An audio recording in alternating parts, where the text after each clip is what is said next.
बिस्मिल्लाहिर्रहमानिर्रहीम।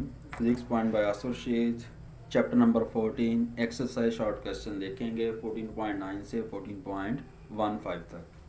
पहला short question है हमारे पास, it is possible to orient a current loop in a uniform magnetic field that the loop will not tend to rotate. क्या ऐसा होना मुमकिन है कि करंट कैरिंग लूप को मैग्नेटिक फील्ड में रखें और उसमें कोई टॉर्क प्रोड्यूस ना हो? तो स्टूडेंट सबसे पहले आपने इसका आंसर करेंगे, उसके बाद हम इसकी एक्सप्लेनेशन देखेंगे। तो इसका आंसर क्या होगा? यस, इट इज़ पॉसिबल, ऐसा होना मुमकिन है। एक्सप्लेनेशन में क्या देखना है आपने? Torque acting on A current carrying loop in a uniform magnetic field is given by, torque का फार्मूला बच्चों आप लोग जानते हैं, NIBA कॉज ऑफ एल्फा होता है, where alpha is an angle between magnetic field and plane of loop. कि alpha वो एंगल होता है जो magnetic field plane of loop के साथ बना रहा होता है। इफ़ एंगल हमारे पास कितना हो जाए, एंगल मीन जो अल्फ़ा आपने कंसीडर किया हुआ है, if alpha is equal to 90 degree then cos of 90 is equal to 0, so torque will be 0। क्योंकि जब हमारे पास कॉज 90 की वैल्यू 0 आएगी, 0 मल्टीपल होगा तो पूरा ये वाला फैक्टर हमारा क्या हो जाएगा? 0 हो जाएगा। तो टॉर्क हमारा वहाँ से 0 निकला। टॉर्क 0 होने का मतलब क्या होगा? Then torque will not tend to rotate. कि अगर 90 के ऊपर आप प्लेस करोगे करंट कैरिंग लूप को तो उस केस में उसमें कोई रोटेशन या टॉर्क प्रोड्यूस्ड नहीं होता। ये 14.9 था बच्चों। 14.10 देखें, how can a current loop be used to determine the presence of a magnetic field in a given region of space. किसी रीजन ऑफ स्पेस के अंदर किस तरह से करंट लूप की मदद से आप मैग्नेटिक फील्ड को फाइंड कर सकते हैं, ये क्वेश्चन है आपका। तो बच्चों इसका सिंपल सा आंसर है आपके पास, when current carrying loop is placed in the presence of a magnetic field with its plane making an angle alpha with magnetic field, then torque acting on a current carrying loop क्या होगा? NIBA cos of alpha. If current loop is deflects, it mean that there is a magnetic field. If the coil is not deflected, current coil is not deflected, it mean there is no magnetic field. इसके अंदर एक अजाफी case भी याद रखो, ये case उसी वक्त मुमकिन होगा जब आपके पास अल्फ़ा की वैल्यू अदर देन 90 होगी। अगर अदर देन 90 एंगल के ऊपर आप किसी भी कॉइल को करंट कैरिंग लूप को मैग्नेटिक फील्ड में लेकर जाओगे तो वहाँ पे लाजमी डिफ्लेक्शन होती है। अगर आप 90 पे लेके जाओगे फिर नहीं हम चेक कर सकते। तो इसके लिए ज़रूरी है कि alpha would be not equal to 90 degree. तो आप करंट कैरिंग लूप की मदद से मैग्नेटिक फील्ड को डिटरमिन कर सकते हैं। 14.11 देखिएगा, how can use a magnetic field to separate isotopes of chemical elements. किसी केमिकल एलिमेंट्स के आइसोटोप्स किस तरह से अलग कर सकते हैं। आप लोग आइसोटोप्स के बारे में जानते हैं, इनका चार्ज सेम होता है, इनके मैसेज डिफरेंट होते हैं। इसको चेक करने के लिए हमारे पास प्रॉपर एक मेथड है, उसको इस्तेमाल करेंगे। When isotopes of chemical element are projected in a magnetic field at right angle, अगर किसी भी मैग्नेटिक फील्ड के अंदर 90 के ऊपर आप आइसोटोप्स को थ्रो करते हैं तो उन पर लगने वाली फोर्स क्या होती है? FB is equal to E into v cross B होता है। क्रॉस को ख़त्म किया मैंने, यहाँ पे डायरेक्ट साइन 90 लगा दिया, चूँकि ऊपर मैंने मेंशन कर दिया है कि राइट एंगल 90 के एंगल पर थ्रो कर रहे हैं आइसोटोप्स को आप। तो साइन 90 कितना होता है स्टूडेंट? 1 होगा। तो यहाँ से आपके पास मैग्नेटिक फोर्स किसके बराबर आ जाएगी? EVB के इक्वल आ जाएगी। उसके ऊपर लगने वाली सेंट्रीपिटल फोर्स का फार्मूला क्या होगा? mv²/r होगा। तो इसके अंदर ये सेंट्रीपिटल फोर्स होती है, ये कौन सी होती है? मैग्नेटिक फोर्स होती है। मैग्नेटिक फोर्स की वजह से ही सेंट्रीपिटल फोर्स प्रोड्यूस होती है। इट मीन दोनों फोर्सेस सेम होती हैं। जब हमारे आइसोटोप्स मैग्नेटिक फील्ड में परपेंडिकुलर दाखिल होते हैं तो magnetic force is deflecting force, तो वो उन आइसोटोप्स के स्ट्रेट पाथ को सर्कुलर पाथ में चेंज कर देती है, इसलिए वहाँ से सेंट्रीपिटल फोर्स प्रोड्यूस हो जाती है। जितनी स्ट्रॉन्ग हमारी मैग्नेटिक फोर्स होगी उतनी स्ट्रॉन्ग हमारी सेंट्रीपिटल फोर्स होती है। अगर इन दोनों क्वेश्चनों को कंपेयर करें, कंपेयरिंग 1 एंड 2, कौन सी मैग्नेटिक फोर्स, दूसरी कौन सी है? Centripetal force. दोनों को आपने कंपेयर करना है। कंपेयर करेंगे तो क्या आ जाएगा? BEV किसके बराबर आ जाएगा? mv² क्या आ जाएगा? R। V से VA कैंसिल हो गया, ये भी V था, ये भी V था, कैंसिल होकर सिंगल V रह जाएगा। R डिवाइड इधर आ जाएगा, BE इधर आकर क्या हो जाएगा? डिवाइड होगा। मैस भी पार्टिकल का कांस्टेंट, वेलोसिटी भी का डिटरमिन है, फाइंड कर सकते हैं वेलोसिटी सिलेक्टर से। मैग्नेटिक फील्ड भी फाइंड कर सकते हैं, चार्ज की मिकदार का भी पता है। तो तीनों पैरामीटर नॉन है, तीनों कांस्टेंट हैं, velocity constant, magnetic field constant और उन पे चार्ज कांस्टेंट। तो कांस्टेंट की अगर वैल्यू पुट की जाए तो उसकी जगह पे हम क्या लगा देते हैं, साइन ऑफ प्रोपोर्शनैलिटी। तो आर डायरेक्ट रिलेशन किसके होगा, मैस के। जितना उनका रेडियल पाथ ज़्यादा होता है उतने आइसोटोप्स का मैस ज़्यादा होगा। जितना उनका रेडियल पाथ मैग्नेटिक फील्ड में कम होगा उतना उनका मैस भी कम होता है।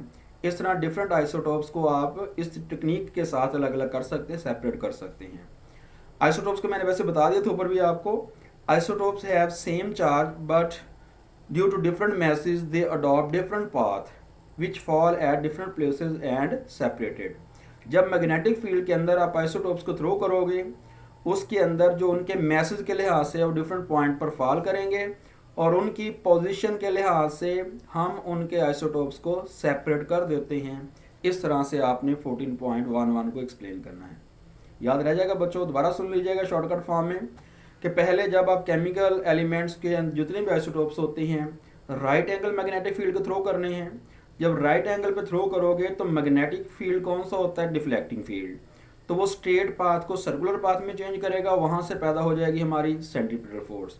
सेंट्रीपिटल फोर्स को और मैग्नेटिक फोर्स को कंपेयर करोगे तो ये रिलेशन बनेगा। वेलोसिटी और मैग्नेटिक फील्ड और चार्ज नॉन होंगे तो ये कांस्टेंट हो गया आपके पास। तो आर डायरेक्ट रिलेशन किसकी आ जाएगा, मैस के। आइसोटोप्स के चार्ज तो सेम होते हैं but due to different masses they adopt different path which fall at different places and are separated. इस तरह आप उनको अलग अलग कर सकते हैं। 14.12 देखिएगा जी। What should be the orientation of current carrying coil in a magnetic field so torque acting on the coil maximum and minimum. सिर्फ केसेस बतानी है, बिल्कुल सिंपल तरीन इसका बच्चों आंसर होगा। When current carrying wire place in uniform magnetic field torque acting on it क्या होगा, वो NIBA कॉज ऑफ एल्फा। तीनों फार्मूले बेटे, तीनों सवाल के अंदर एक ही फार्मूला यूज कर रहा हूँ मैं टॉर्क का। NIBA cause of alpha. Alpha angle होता है मैग्नेटिक फील्ड के दरमियान, प्लेन ऑफ कॉइल के दरमियान। प्लेन ऑफ कॉइल याद रखना है बच्चों, एल्फा एंगल होगा मैग्नेटिक फील्ड के दरमियान और प्लेन और कॉइल के दरमियान एंगल होता है। When plane of coil is oriented parallel to magnetic field, अगर प्लेन जो है वो मैग्नेटिक फील्ड के पैरेलल हो जाती है, इट मीन प्लेन भी उसी सिमत में है, पैरेलल है, फील्ड भी उसी डायरेक्शन के अंदर जा रहा है, उस केस में इस अल्फा की वैल्यू कितनी हो जाएगी, 0 हो जाएगी। अगर अल्फा 0 है तो आप cos 0 पुट करोगे और cos 0 की वैल्यू कितनी होती है, 1 होती है। तो टॉर्क कितना निकलेगा, NIBA की फॉर्म में निकल आएगा। इट मीन ये टॉर्क हमारा क्या आ गया, मैक्सिमम। और जब हम कॉइल को मैग्नेटिक फील्ड के अंदर, कॉइल की प्लेन को मैग्नेटिक फील्ड के अंदर पैरेलल रखेंगे, पैरेलल रखने के अंदर हमारा टॉर्क मैक्सिमम होगा। सेकंड केस देते हैं, when plane of coil is oriented at right angle to magnetic field then angle will be 90 degree और cos 90 कितना हो गया, 0। तो टॉर्क इस केस में क्या होगा, 0। जब प्लेन ऑफ कॉइल को मैग्नेटिक फील्ड में राइट एंगल प्लेस करोगे तो टॉर्क हमारा मिनिमम या 0 होगा। जब प्लेन ऑफ कॉइल को मैग्नेटिक फील्ड के अंदर पैरेलल प्लेस करोगे तो टॉर्क हमारा मैक्सिमम होगा। ये था आपके पास 14.14। मैक्सिमम बता दिया आपने, मिनिमम भी देख लिया। नेक्स्ट 14.13 देखिएगा। A loop of wire is suspended between the poles of a magnet with its plane parallel to pole faces. What happen if direct current is put through the coil. कि अगर आपके पास एक loop था उसको suspend किया हुआ है magnet पोल के पैरेलल के साथ, what happen if direct current is put through the coil and what happen if alternating current is used instead। तो स्टूडेंट पहले आपने याद रखना है, चाहे करंट आपका डायरेक्ट हो चाहे करंट आपका इसमें से AC पास हो रहा हो, दोनों केस के अंदर लूप के ऊपर कोई इफेक्ट नहीं होगा। पहले आंसर लिखना है आपने कि इफ डायरेक्ट करंट और alternating current is pass through the coil these current have no effect on the loop. दोनों करंट्स लूप पे कोई इफेक्ट नहीं रखते। इसका मतलब क्या होगा, क्या आप जानते हैं टॉर्क इक्वेशन क्या होती है, NIBA कॉज ऑफ एल्फा। जब पोल फेसेस के पैरेलल होगी तो प्लेन जो एंगल बनाएगी फील्ड के साथ वो 90 का बनाएगी। जब हमारे पास प्लेन पोल फेस के पैरेलल होगी उस केस में जो प्लेन मैग्नेटिक फील्ड से एंगल बनाएगी वो 90 डिग्री का होता है और cos 90 की वैल्यू कितनी होती है, 0 होती है। टॉर्क का फार्मूला क्या आ गया, NIBA कॉज ऑफ 90 और cos 90 की वैल्यू 0 मल्टीपल होकर पूरी रकम क्या हो जाएगी, 0। तो दोनों केस के अंदर टॉर्क 0 है, इट मीन कॉइल हमारी रोटेट नहीं करेगी। कि अगर आपने लूप ऑफ वायर को सस्पेंड करना है पोल्स के दरमियान, मैग्नेट के पोल्स के दरमियान सस्पेंड करेंगे और उसकी प्लेन पोल फेस के पैरेलल होगी, तो वहाँ पे जो एंगल उसकी प्लेन बनाएगी फील्ड लाइन के साथ वो 90 होगा। अगर 90 एंगल बन गया तो cos 90 की वैल्यू कितनी हो गई 0, तो टॉर्क क्या हो गया 0। चाहे एसी करंट हो चाहे डीसी करंट हो तो कॉइल हमारी रोटेट नहीं करेगी। नेक्स्ट मूव करते हैं 14.14 की तरफ।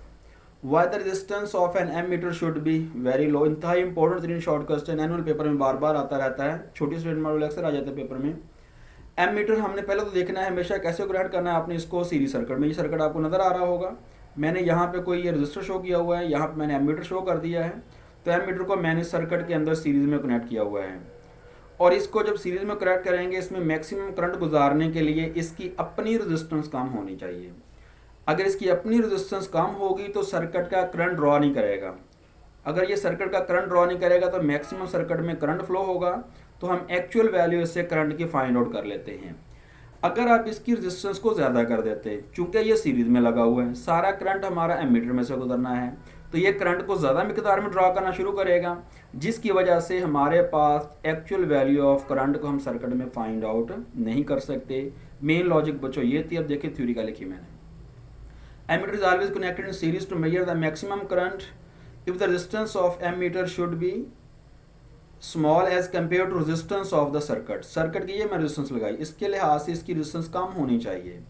If resistance of ammeter is high then it will produce a load, तो ये लोड की तरह काम करेगा। It will decrease the electric current, तो ये इलेक्ट्रिक करंट को ड्रा करेगा, डेसिपेशन ऑफ एनर्जी होगी तो इलेक्ट्रिक करंट हमारा डिक्रीज हो जाएगा। So current will not measure accurately. अगर एमीटर की रेजिस्टेंस बढ़ाएंगे तो ये सही तौर पर जो हमारा करंट है उसको फाइंड आउट नहीं करेगा। तो ज़रूरी है, सीरीज में कम्बिनेशन है इसलिए इसकी रेजिस्टेंस कम होगी, तो ये मैक्सिमम एक्यूरेट रिजल्ट आपको देगा। नेक्स्ट हमारे पास लास्ट शॉर्ट क्वेश्चन है, why the volt meter should have very high resistance. कि वोल्ट मीटर की रेजिस्टेंस बहुत ज़्यादा क्यों रखी जाती है। उसके लिए याद रखो, पहले डायग्राम देखो आप कि मैंने ये सर्किट डायग्राम लगाई हुई है। वोल्ट मीटर मैंने कंडक्टर या रजिस्टर के क्रॉस किस में लगाया हुआ है, पैरेलल में। अगर इसकी रेजिस्टेंस कम होती तो सारा करंट हमारा कहाँ से गुजर जाता, वोल्ट मीटर में से गुजर जाता। तो हमने इसके अंदर इतनी ज़्यादा रेजिस्टेंस रखेंगे कि हमारा करंट वोल्ट मीटर में से ना गुजरे। एक आइडियल वोल्ट मीटर वो होता है जिसकी इन्फिनिट रेजिस्टेंस होती है, ठीक है जी। अगर इसकी रेजिस्टेंस ज़्यादा होगी तो मैक्सिमम करंट कहाँ से गुजरेगा, कंडक्टर में से। तो हम सही तौर पर पोटेंशियल को फाइंड आउट कर सकते हैं कंडक्टर के एंड के अक्रॉस। अगर इसकी रेजिस्टेंस वोल्ट मीटर की कम होगी तो ज़्यादा करंट हमारा वोल्ट मीटर से गुजर जाएगा, तो हम पोटेंशियल भी सही तौर पर फाइंड आउट नहीं कर सकते। तो बच्चों इस डायग्राम के बाद अब थ्योरी देखो। थ्योरी में क्या लिखा है, voltmeter connected in parallel with 2 points where the potential is to be measured. ये ए पॉइंट मैंने लिया, दूसरा कौन सा लिया, बी। इन 2 पॉइंट के दरमियान में पोटेंशियल मेजर करना चाहता था। The potential across the points decreases with the presence of volt meter. जब वोल्ट मीटर लगाएंगे तो इनके दरमियान पोटेंशियल क्या हो जाएगा, डिक्रीज हो जाएगा। क्यों डिक्रीज होगा, because it draws some current of the circuit. जब वोल्ट मीटर लगाएंगे उसकी कुछ रेजिस्टेंस अगर कम हुई तो कुछ करंट सर्किट से ड्रॉ कर लेगा, अपने आप के अंदर यूज़ कर लेगा। इस तरह से उन कंडक्टर्स के एंड के क्रॉस पोटेंशियल की मिकदार कम हो जाएगी। To reduce current through voltmeter, अगर हम ये चाहते हैं कि वोल्ट मीटर से करंट को कम किया जाए, रिड्यूस किया जाए, resistance of voltmeter should be large as compare to resistance of the circuit. इस सर्किट की रेजिस्टेंस से इस वोल्ट मीटर की रेजिस्टेंस बहुत ज़्यादा होनी चाहिए, मेगा ओम्स के अंदर होनी चाहिए, तो ही हम इस काबिल होंगे कि मैक्सिमम करंट हमारा कंडक्टर से गुजरे और हम एक्चुअल पोटेंशियल फाइंड आउट कर सकते हैं। और आइडियल वोल्ट मीटर वो होता है जिसकी इन्फिनिट रेजिस्टेंस होती है। Thank you for watching. More videos like, share and subscribe physics point by Asif Rashid. अल्लाह हाफिज़।